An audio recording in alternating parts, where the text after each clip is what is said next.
Chillin'. Didn't hear you all come in. I was just enjoying the festive air of the holiday season, as well as my 13th eggnog.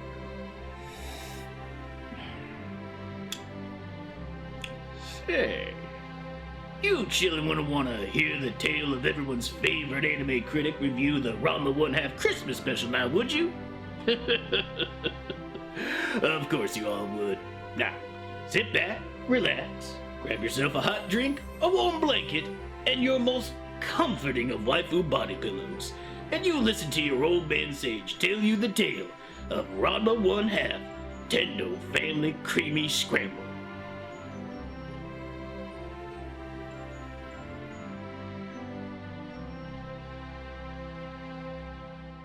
It's been a long time coming, hasn't it?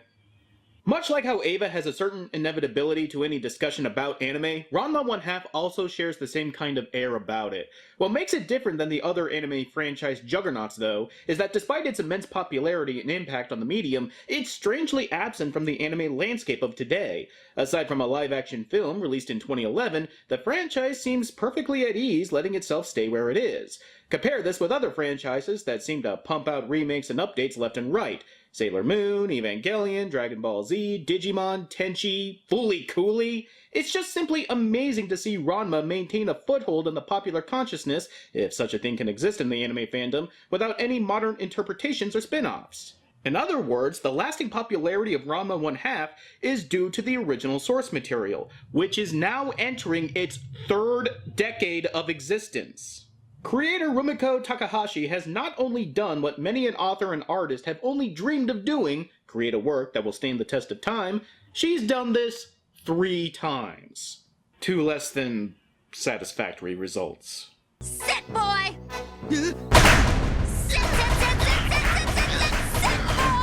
Despite my many misgivings with Inuyasha, I still can't take away the fact that it was probably the most prominent and ubiquitous anime of the mid-2000s, up until Fullmetal Alchemist and Death Note arrived. Sure, no accounting for taste and such, but it had to be to someone's taste, otherwise we wouldn't be sitting here and talking about it now, would we? And the same thing goes with Ranma 1/2. Simply put, this was not made with me in mind, so I do have my problems with it. But that doesn't mean it's not worthy of discussion. Or the occasional ribbing. While there are many points to be had while discussing Ranma, that will have to wait for another day. As for now, we're going to be focusing on the OVA, specifically the Christmas episode titled Tendo Family Christmas Scramble. Because, duh! While this might be shortchanging the anime a bit, it's not like the special requires you to have an encyclopedic knowledge of the Ranma lore to know what's going on. Mainly because not much goes on. But in the interest of keeping everyone on the same page, here's a short summary for those who need it. This here's Ranma, a cocksure braggart who's entirely full of his own snotty self. Doesn't that sound familiar?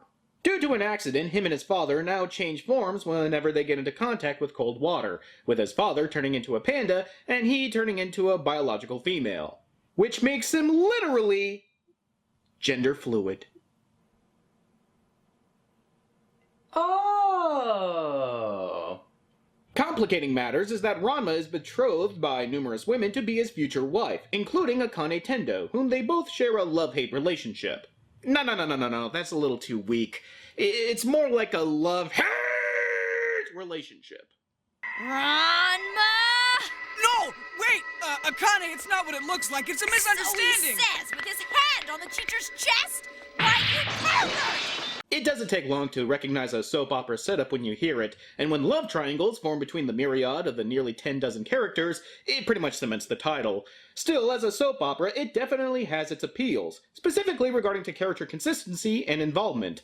But that pretty much comes out of necessity. Generally speaking, there isn't a lot of plot going on in your usual Ranma episode, so instead they rely on the interactions between the characters to drive the narrative. In essence, the Christmas episode is actually fairly indicative of how a typical story goes. So, without further ado, this is Ranma 1/2 Tendo Family Christmas Scramble. We begin with Akane's sister, Kasumi, having a prophetic dream. But what could it mean?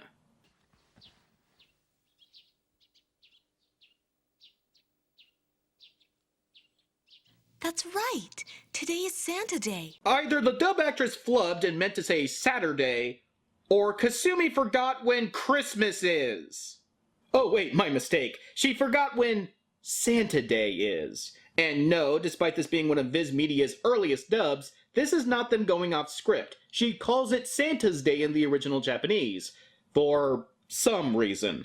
But anyway, looks like she's not the only one who forgot about Christmas, as Akane is just finishing up her present for Ranma. Better get some sleep. You know, Akane, you wouldn't have to stay up until 6 a.m. to make Ranma's present if you hadn't waited until the last minute. Then again, I still don't know why you're bothering with someone who routinely insults you. Really? There's no way I'd ever be seen in public with a tomboy like her. I'd rather stay home and wash my hair than go out with a loser like him. But you will spend an untold amount of hours trying to impress him with your knitting skills. Are you sensing the disconnect here? Part of my problem with these love-hate relationships in anime rom-coms is that we're supposed to believe that despite the two often at each other's throats, they still really care about each other. It's just that they don't communicate very well, or they happen to be the victims of misunderstandings and other comedic errors. Which, in principle, I can appreciate and like, but at the end of the day, we still have to believe that they do care about each other. And more than half the time, I just don't. Rumiko Takahashi has made a career by doing exactly this, mirrored here by the similarly themed Inuyasha. When you break it down to brass tacks, Kagome and Inuyasha are basically Akane and Ranma version 2.0. There isn't even an attempt to hide this. Likewise, the problems I have with Kagome and Inuyasha are the same problems I have with Akane and Ranma, though admittedly, Akane as a character isn't nearly as hateful as Kagome, who literally puts a collar on Inuyasha and assaults him with little or no provocation. Sit, boy. At least Akane only punches Ranma when he insults her, not when it suits her fancy. Anyways, Kasumi here has taken her dream to mean that she should throw a Santa Day party for her family and everyone else. And she does, with only a morning's preparation. Fucking Martha Stewart needs at least 3 days and a wineskin of Chardonnay to do a Thanksgiving luncheon, let alone a Christmas party for enough people to outnumber a Lutheran family picnic. Then again, Martha Stewart certainly has slowed down in her old age at 75. Yes, Martha Stewart is 75, and producing a show with Snoop Dogg. What is 2016? So, with the invitation sent out, the guests begin piling up at the door, including Tadawaki and... Huh? My sister. Mistress Kodachi! Very nice of Kasumi to invite all her sister's romantic rivals to her Santa Day party. Normally you wouldn't find such family hospitality outside of an episode of Keeping Up with the Kardashians. Take a gander at this, why don't you? You invited to the same party as I?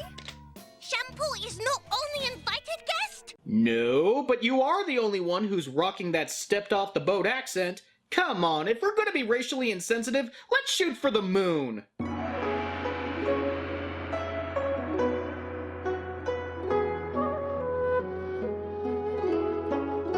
So, after the usual shenanigans between the girls and guys over who gets to stick what into whose holes, Ranma manages to have a moment of time with Akane.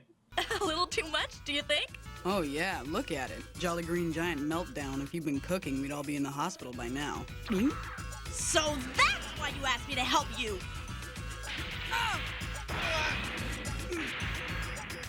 Oh, I gotta learn to keep my mouth shut. Yes, but not for the reason you're thinking of. The dub here is rough, to say the least. Again, this was one of Viz's earliest attempts at dubbing, so it's to be expected, but one of the most confounding decisions behind all of this is the choice for Ranma's voice. Why, oh why, did they cast a woman for Ranma's role? You might think it's so that when he turns into his female form, they could just have the prospective actress talk in her natural cadence. But no, they cast another actress in her stead, so what's the point? And it's not like this actress has a voice that sounds vaguely male, she's quite clearly affecting her voice, and it's comically distracting. Sorry it's not handmade or nothing. I'm not real good at things like that either. but it's the thought that counts. I mean, sorry you had to see that, but you know how it is when you get those, manly urges. It's no wonder that Viz eventually recast the role with Richard Cox, because apparently there wasn't enough overlap between Ranma one half and Inuyasha. And after yet more shenanigans, including Kadachi slipping herself the old hot Cosby and Akane and Ranma's dad's, I feel like a kid again, Saotome. I know what you mean, Tendo. We haven't done something like this since we did that grade school play together. Is that why the Tendo family dojo is exactly 501 feet away from the nearest public playground? Yeah, after that, the party is finally underway, culminating with a musical number performed by all the women in the cast. Oh, great. Tonight, isn't it sweet? There by the beach, a car, two lovers talking. It's true, I saw it too. Deep hurting. Deep hurting. Would you believe me if I told you that this scene was probably why this entire episode was made in the first place? Hear me out. As I've learned, the Japanese cast formed a pop group with the 5 female leads sometime in the early 90s. They released a couple of albums over the course of a few years, all the while singing completely in character. Think anime's answer to the Partridge Family. Thus, we have an entire scene dedicated to these girls singing one of their songs to Hawk albums and singles. What this means is that we're gonna have to sit through a bunch of dub actors trying to sing a transliterated song. It's the exact dictionary definition of cringe. Honestly, I just feel so bad for these actresses trying to polish this mountain of a turd they found themselves in. It's not their fault that they can't salvage this horror show. It's simply a case of bad meeting evil in the most wincing of ways. Ugh. Show me an old-school transliterated song that isn't 10 kinds of embarrassing, and I'll show you about half the songs on the Bubblegum Crisis soundtrack. We finally get to the gift giving when an S&M Christmas show suddenly breaks out. Guys, if you're gonna do this, at least attach the sleigh. You don't see the Morning Stars half-assing it, do you? Ranma, Saotome, and Akane Tendo. Come forward and accept your gifts, little ones. Santa's present is meant to last a lifetime. Yes, a lifetime of therapy and a compulsive fear of men with beards and reindeer. The whole scene goes nowhere as we dump it to the girls chasing Ranma to try and get that romantic Santa Day gift. But Ranma winds up alone with Akane. They pensively exchange gifts in what is to be a laughable attempt at an emotional climax. And the episode just sort of ends. There's some more confrontation that again goes nowhere. Kasumi finds a mystery box while cleaning up and the cast stargaze. End. Well, that was a boring-ass, pointless Christmas special. We didn't learn anything new, the characters remained just as they were, and the whole endeavor can be summed up as such. Meh. And wouldn't you know it, Sage finished his review and concluded that the entire Christmas special was nothing more than a glorified music video meant to hawk a meaningless J-pop group. The end. Now, how y'all children like that story? That was terrible. Oh, you're too kind. No, I'm serious. That was awful. First of all, what's the point of telling a story about a review? He just reviewed the anime. Whoop-de-doo. Second, why are you telling me this story? I was there. I know what happened.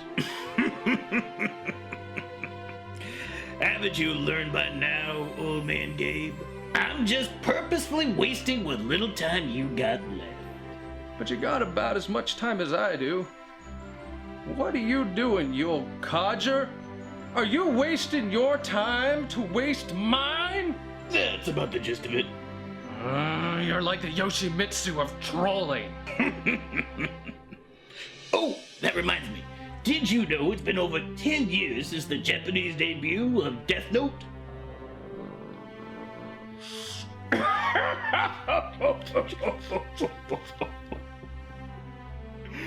We have fun here. Well, I'd like to thank you all for helping to keep an old man company. And I'd also like to wish you all a happy holidays from everyone here. but the year ain't over yet. So you all better come back now, you hear? The way Zon remembers it, I have a pretty special title lined up to close out the year. So, until then, season's blessings upon us all. And all hail the space octopus that watches and judges us. You'll find out soon enough.